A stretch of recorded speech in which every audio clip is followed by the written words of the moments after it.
ചെറിയ ശീലമുണ്ട്. നമ്മുടെ ഈ മാസത്തെ ജിമ്മിൽ കൊടുക്കേണ്ട ഫീസ് ഒന്ന് റോൾ ചെയ്യട്ടെ സാധനം മേടിച്ച്. കുഴപ്പമുണ്ടോ? അപ്പൊ ഇനി ജിമ്മിൽ പോകാനൊക്കത്തില്ല. നീ ഒരു കാര്യം ചെയ്യാം, പ്രോട്ടീൻ പൗഡർ എടുത്തോണ്ട് നമുക്ക് കൊഴുക്കട്ട ഉണ്ടാക്കി തിന്നെ. എടാ നീ ടെൻഷനൊന്നും അടിക്കില്ല, അത് കുഴപ്പമൊന്നുമില്ല, ആരും ചോദിക്കാനൊന്നും പോകുന്നില്ല. അപ്പൊ ആശാനോട് എന്ത് പറയും? ആശാനോട് ഇപ്പൊ എന്ത് പറയാനാ? ആശാനോടൊന്നും പറയണ്ട. നമ്മള് ആരും അറിയാണ്ട് പോയി വർക്കൗട്ട് ചെയ്യുന്ന അവിടെ എന്തോരം ആൾക്കാർ വരുന്നത്, നമ്മളെ മാത്രമായിട്ട് ആൾക്കാർ നോട്ട് ചെയ്യാൻ പോകുന്നു.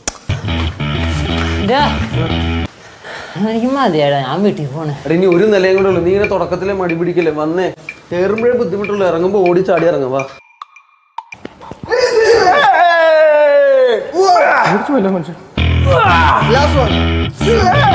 വെയിറ്റ് എടുക്കുവാണോ വെയിറ്റ് വേണം? യവനൊക്കെ ഇറച്ചി കൂടിയതിന്റെ അഹങ്കാരം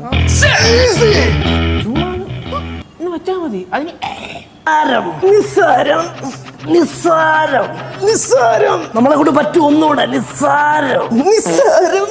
അതെ, രാവിലെ ആവശ്യമില്ലാണ്ട് മുക്കിയിട്ട് കക്കൂസി പോകുന്നു. ഒരു മിനിറ്റ്, ഞാനിപ്പോ വരാം. പോയിട്ടോ, ഇതിനെ കൊണ്ട് പറ്റും, നീ അടിച്ചോ. നിസ്സാരം. ഞാനും വരുന്നേ. വേറെ അടിക്കാൻ തുടങ്ങിയിട്ട് കഴിഞ്ഞില്ലേ? കഴിഞ്ഞു. ഞങ്ങളോട് അടിക്കും.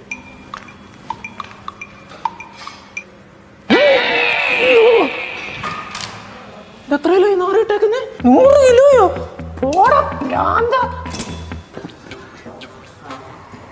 ഈ ഇതെന്താണ് എടാ വെയിറ്റ് കൂട്ടും? മാഷ് പറഞ്ഞിട്ട് കൂട്ടിയാ പോരെ? അതൊന്നും കുഴപ്പമില്ല, ഫീസ് കൊടുക്കണല്ലേ, നീ കൂട്ടിട്ടോ. ഇതുപോലെ എടാ കൂട്ടിയിടാ. നല്ല വെയിറ്റ് ഇട്ട് അടിക്കണം, കാലത്തെ ഗത പോലെ ഇരിക്കണം. പിന്നെയൊക്കെ അതേ കൊണ്ട് നീ ബാലയാണല്ലോ കളിക്കാൻ പോകുന്നത്. ഓക്കെ, നോക്കി നോക്കി കാല് മടക്കാൻ പറ്റണല്ലോ. നീ പറഞ്ഞത് ശരിയാടാ, കയറാനേ പണിയുള്ളൂ, ഇറങ്ങാൻ എളുപ്പമാണ്.